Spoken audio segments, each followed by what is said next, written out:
always appreciate you for joining us on today's edition of the Sportsline Podcast on the CHCH and Parrot Media platform. I'm Bubba O'Neil.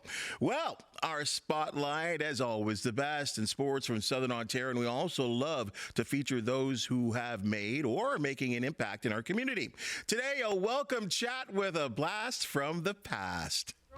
Well, she came our way as a host and reporter from Ticats TV and the Fight Network. Full of personality, a love for sports, and unafraid to ask any question.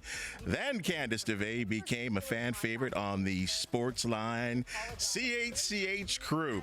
From covering the Canadian Football League, Maple Leafs, Raptors, Buffalo Bills, or an up-and-coming local star, Candace always had it covered. Now out of television in the business, she's starring with Finney Real Estate as a realtor.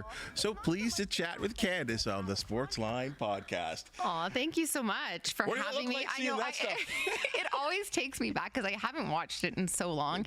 And honestly, I think the last time I watched some of it was the last time I was here with you. Mm-hmm. So it brings back so many good memories. You know, let's go back to that time. And I had to really do the research too, because as you said, you know, we just go on with our lives, and I'm trying to figure out, when was Candace with us? And I'm like, you came with us in 2010. Yeah. Yep, and then until 2014, when you think back to those days and where you were professionally and mentally, what do you think about? I mean, I was really young. I was 24, I think, when I started here. So very new to the business and media and sports in general. You know, it kind of, it's a lot to take in. It can be very overwhelming, especially at that age. I mean, I'm a lot older now.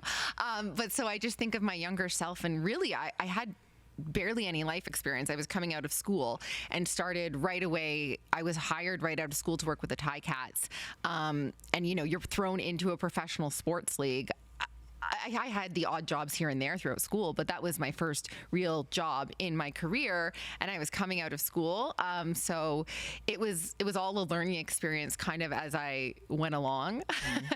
But I have so many fond memories, and honestly, even seeing that kind of stuff unlocks some of it where I forget I forget a lot of the stuff I did. Mm-hmm. Were you always wanting to be in media at that point of your life? Yeah.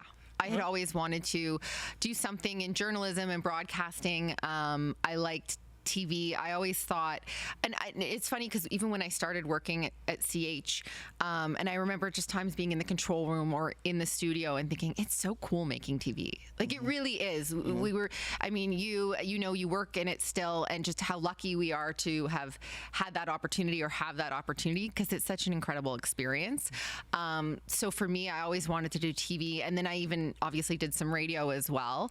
And I always loved sports, especially hockey growing up, and then it kind of translated into everything else. Mm-hmm. So for me, it just made sense. Well, let's combine the two. That's great that you said that, because I think one of the things that we were so impressed with when we first got you in is that you did have an appreciation for all sports. And generally we do find that people kind of get pigeonholed or locked into one. And you even went to some, I don't want to call B sports, but like, I mean, you were one of the first people. In fact, you and I attended a couple of UFC events way before it is what it is today. Absolutely. It was still, I mean, I remember when it wasn't legal here in Canada, and I remember doing reports at the Fight Network on how they were working to bring it to the country, because it was such a hotbed for MMA and just combat sports in general in Canada. That seems like a lifetime ago now. I mean, look at where especially the UFC is today, and how many mixed martial artists come from Canada. Mm-hmm. And boxing too. I did a lot of the boxing stuff too, which I never ever thought I would get into. Mm-hmm. And then kind of went down that path and developed an appreciation and respect for all of those sports, the combat sports.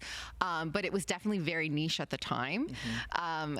And yeah, so it just kind of added to what I was doing, and then what you guys were doing. And, you know, even interviewing some of the boxers and fighters we had for Sportsline, I mean, really opening up that world. Mm-hmm. And exposing it more, because it was just starting to get a bit more traction here. Right. And more coverage, but we were on it pretty early.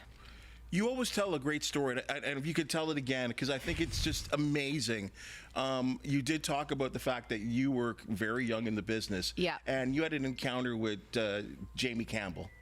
I did. Yeah. You know what? That was one of my first times going to cover the Blue Jays, their batting practice. And I just kind of got there and I didn't really know how does it work kind of thing, right? And I saw Jamie Campbell of Sportsnet in the locker room, and you know, I kind of went up to him and I said, "Hey, I'm new. I just started here. I'm with CH with Bubba. You know, how does it work?" And, you know, how do I interview, like, can I just interview people in here, and how does it work? And kind of, he was so gracious and really just was like, this is how, you know, the batting practice works, and this is where you can interview guys or when, and just kind of the rundown of, because every sport is different, you know, and so in and out of the clubhouse and the rules and that kind of stuff. And he was great. And I think for me, and I would say for anyone that's young starting out in this business or any business, is just ask a lot of questions.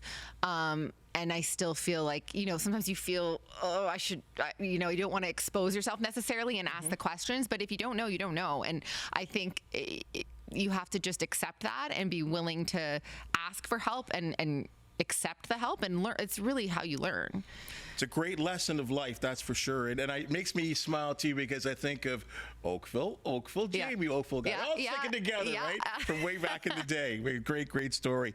Now, when you left us, you moved on. You stayed in the media world, but you also had like a second life, but in radio, with what I would call one of the #1 radio shows in all of Canada. Yeah, Mike Richards in the morning, Sports Center update anchor. We started. My first update was at 5 a.m. So I remember when they asked me to do that, and they're like, "Do you want to do the? You know, we'd like you to join the morning show." And I'm like, "Okay. Well, what time does that start?" And they're like, "Well, 5 a.m." And I'm like, "Okay." And then I was thinking, I'm like, "Okay. Well, if I have to write the update and then I have to get to, you know, Agent Court up in Scarborough there, like I'm gonna have to get up at, you know, 3 in the morning." So I did that for 2.5 years. But this job doesn't feel like a job, so it kind of balanced it out. And learning radio was a new medium for me, but I grew to love it as well. And we had a great time on the show, and you know, it was sports, but a lot of it was the whole like ensemble and the shticks and all that, the inside jokes and that kind of thing that make especially a radio show work. And that was the morning show, so you know, we had people listening on their way to work, and they just, you know, wanted to hear what we were up to for the day, not just the sports, but what were, you know, our specific opinions on something, or just, you know, the goofy stuff we would do. So it was a lot of fun. Well, and that's the interesting thing to me, because I guess when you were doing television, I don't know, is exposed the word? People see you. People feel like they get to know you because they see you. But in radio, it's that sort of mystery. They hear a voice. They rarely see any pictures. And as you talked about, Mike is the kind of guy that isn't always in character, right? And you guys had a lot of fun. Yeah, it was a lot of fun. Very different. I mean, even being able to go to work and I would just kind of, you know, throw myself together and go, because I'm like, well, no one's going to see me because I'm in a little dark closet and whatever, and it's 4 a.m. But no, you kind of become that little family. I mean, it's an interesting, I mean, we were done by 10 a.m. and your work day's over by 10 a.m. and then you have the rest of the day. So you have like this weird middle of the night life that while everyone's sleeping. But no, it was a really cool experience. And yeah, it was, especially with Mike, you kind of always have to be prepared for anything kind of thing, which is great. That's part of live TV, live radio. That's what makes it interesting, right? I think it's interesting, to borrow your word, is that when you were in this business, you could count on one hand, you included, were in front of a camera. Maybe there was a Jen Hedger in the business, you know, at Sports Center, Martine Geyer. I didn't even think Ivanka Osmak had been hired at Sportsnet yet. No. Like, you were one of the originals. And could you just take us through what it feels like for you, even and probably even better because you're out of business now, so you can kind of look at it from above, what this business has turned into for women. I remember it at the time, and you could name every single female in Canada that was on camera, even in the States, to be honest. Like, it was like an Erin Andrews and that kind of thing, but there wasn't a lot, and so for me, I was like, you know what, just was like, I want to do TV. I want to do sports. I'm going to be a sports broadcaster. And that was it. There was no backup plan. Like that was the goal.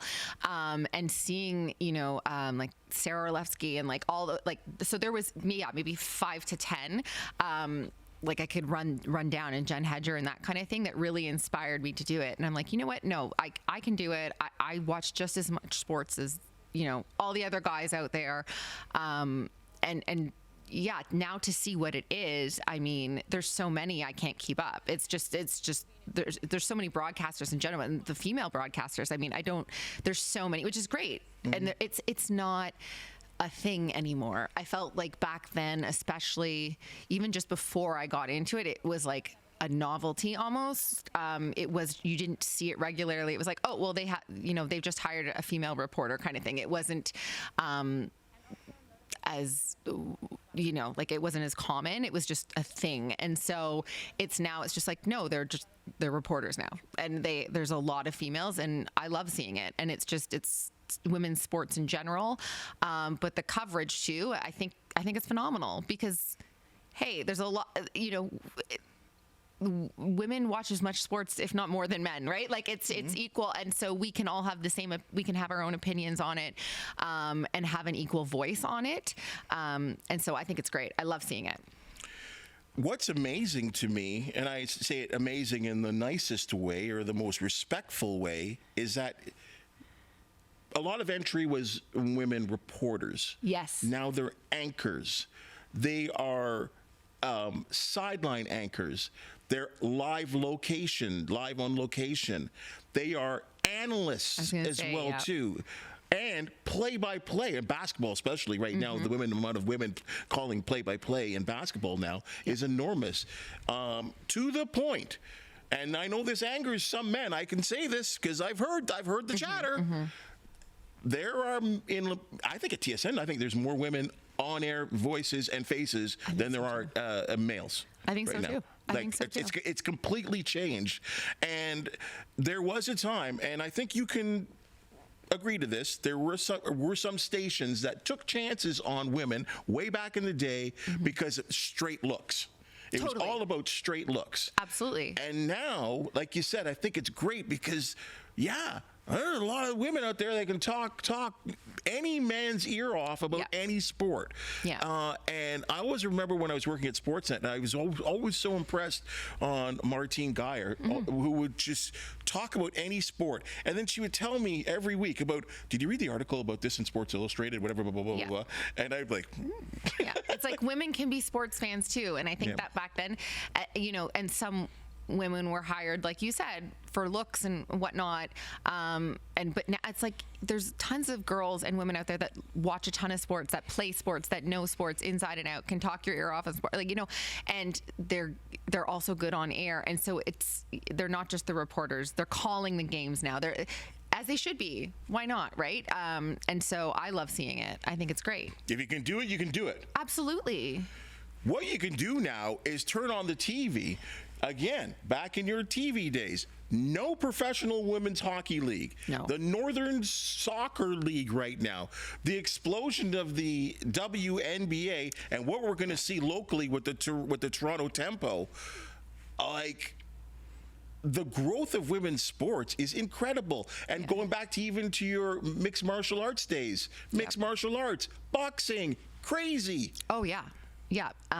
There was even, back then, seeing women in combat sports. And I remember that was a thing where people were like, oh, I don't know if that's like I don't know if I want to see two women hitting each other. And I remember, because, initially Dana White wasn't very into it. I do remember that being a thing. And then they had like Gina Carano and Cyborg, and they were some of the pioneers of that. And then now, I mean, they're on main cards. Like, it's not headlining. It's exactly. So you see it there. And like you mentioned, all those other professional sports leagues, I think it's amazing. And it's pretty cool. Like the Toronto Tempo, like that's going to be massive for the city. As Toronto should have a team. Like it makes sense. And I think there's a fan base here for it. for anybody, but especially I think for I mean, having kids now, I have 2 boys, but have little girls to have that to look up to, because I know tons of my friends' kids that are, into basketball and hockey, and for them to see other women playing these sports at a professional level is amazing. It's super inspiring. You know what? And just to kind of take the ball there from you a little bit, I think you're so correct about that, and a lot of young women saying, I want to be like her, this is great, I can do this, I can be a hockey player. But I think it's also, and this, I don't think this gets talked enough about, and you are perfect to talk about this because you have 2 sons. I think it's great for your young sons to see that women are in many cases just as good at many sports and can have competitive leagues that people are watching. Totally. I think, for them, they would love to go to a Toronto Tempo game. Like, that would be so cool for them. And even now at the level they're playing, I mean, they play like T-ball and stuff. There's girls and boys, and so they don't have that distinction yet between the two, which I think is great.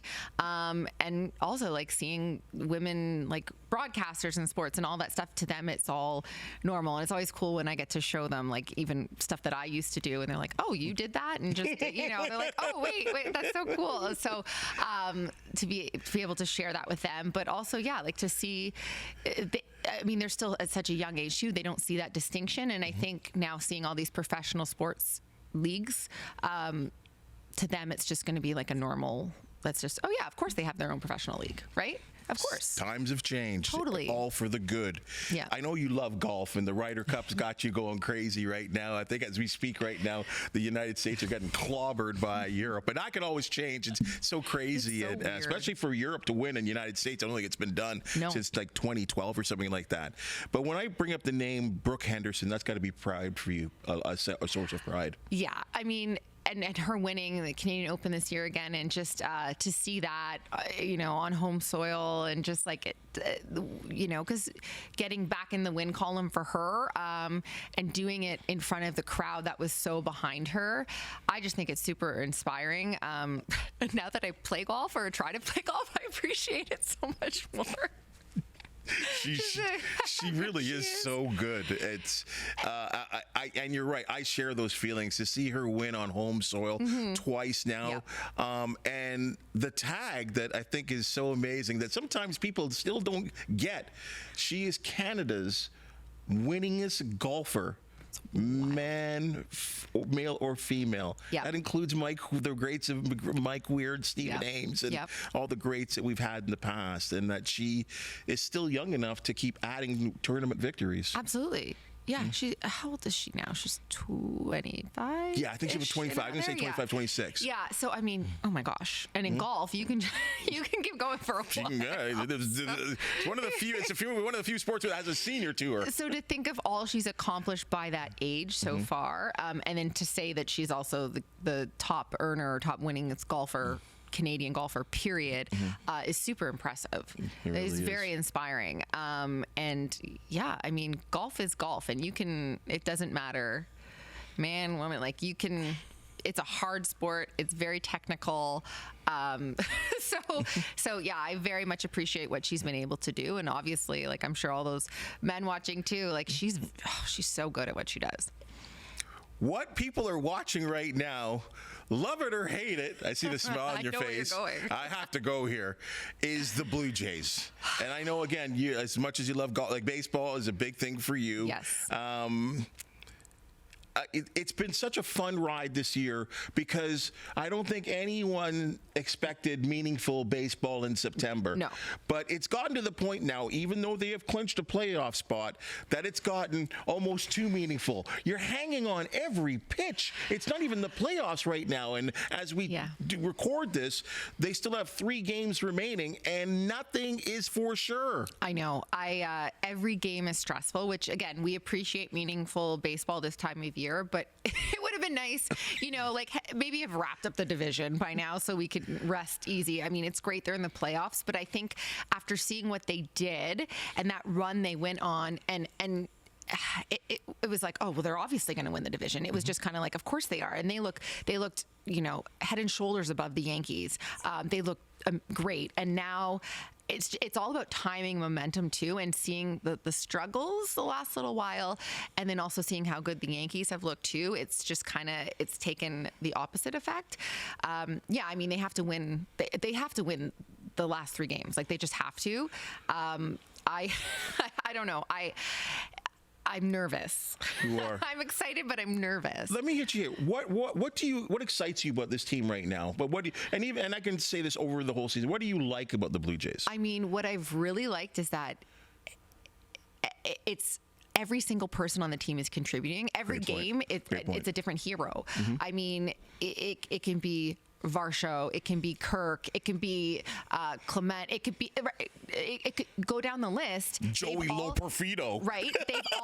They've all had their games where it's like, well, he's the reason we won today. And that's huge, that it's everyone on the team is contributing and can make the difference and can step up. You know, if someone's like, Vladdy's not having a great game, well, guess what? Next, someone else will save the day, kind of thing. And there was a period of time where they were the comeback guys, right? It was, oh, don't worry, they're down a couple of runs. Don't worry, they'll still win.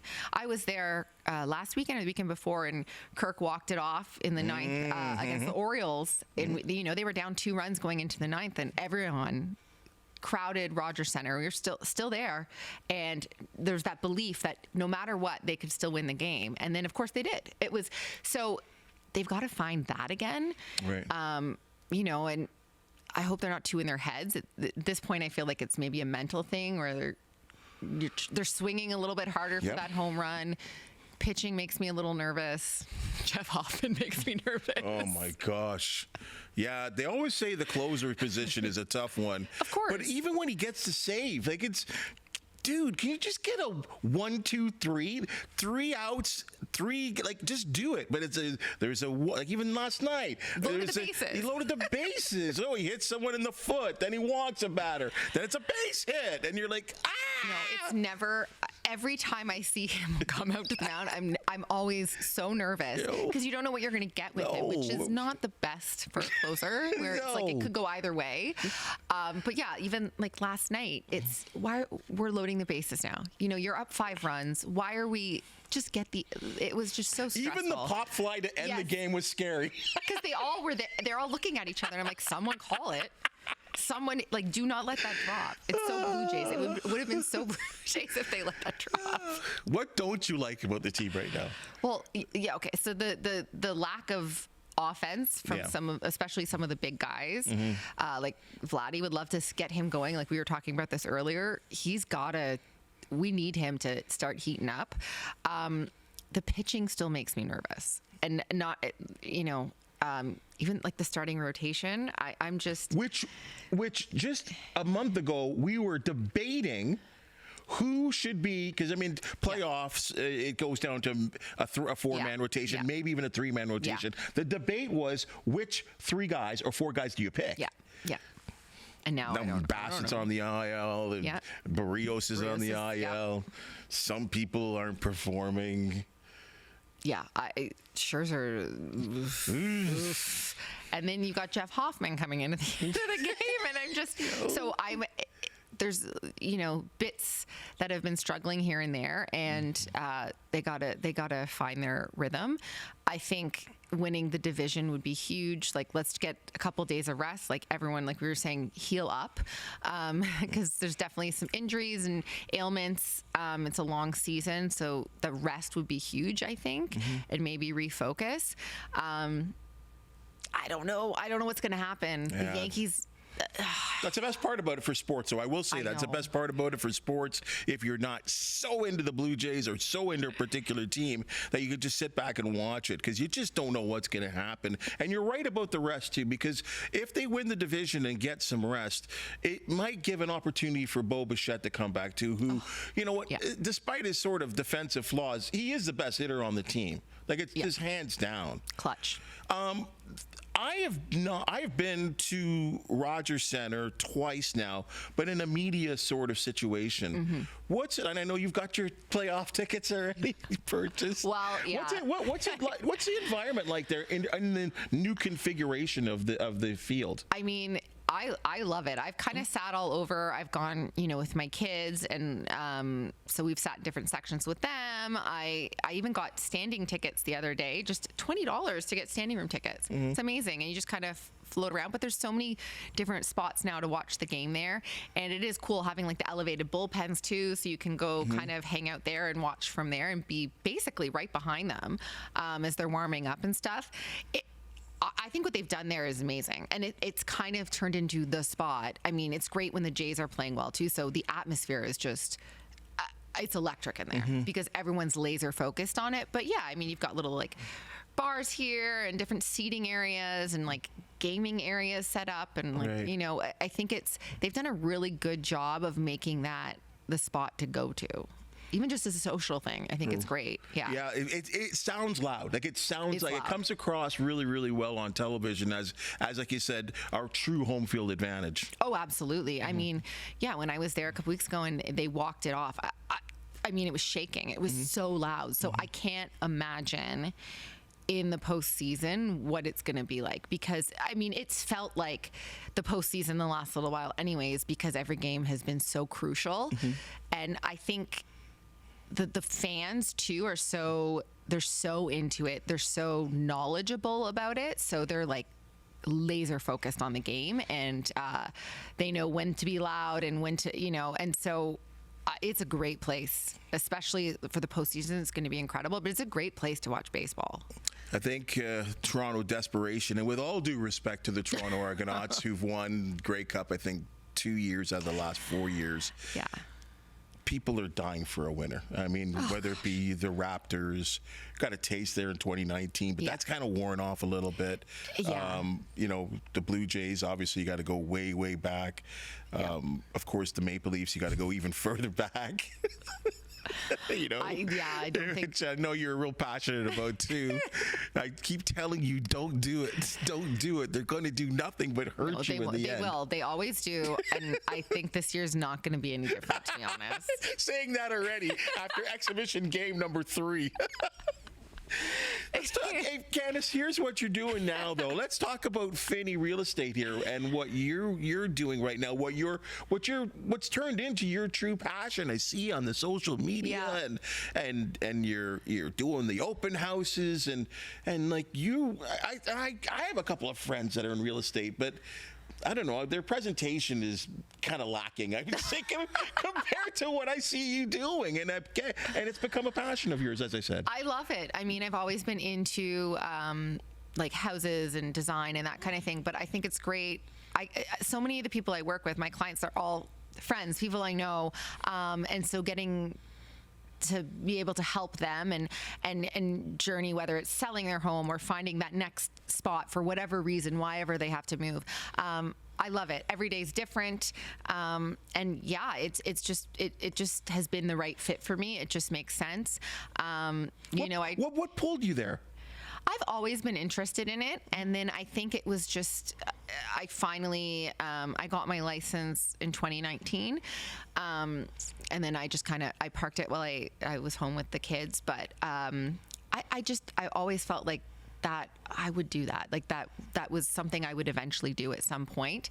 Again, I just always loved, like as a kid, I would go asked to go to open houses. I don't know why. I just loved looking at different houses and how they were laid out, and just I liked to meet people and talk to people. And so, open houses, you're constantly meeting new people coming through, or just whether it's a different, if we're working with different stagers or photographers, like I'm constantly meeting new people.